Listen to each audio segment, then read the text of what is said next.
yabona mawuzongena nenyembezi ka-2019 ngiyakuphaza. Yay. Mawuzangena nenhlungu ka-2019 awundawo.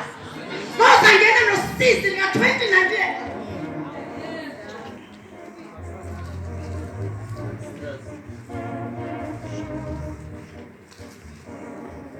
Sauti yako zokwenza izinto.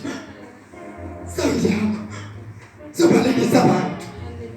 Sauti yako izokwenza uphile ngendlela.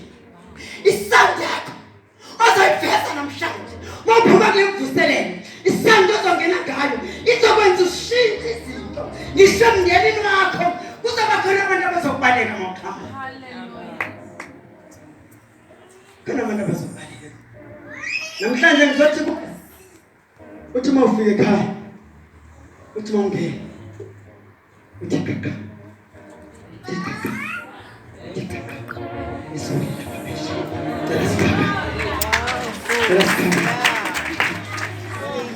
Wow.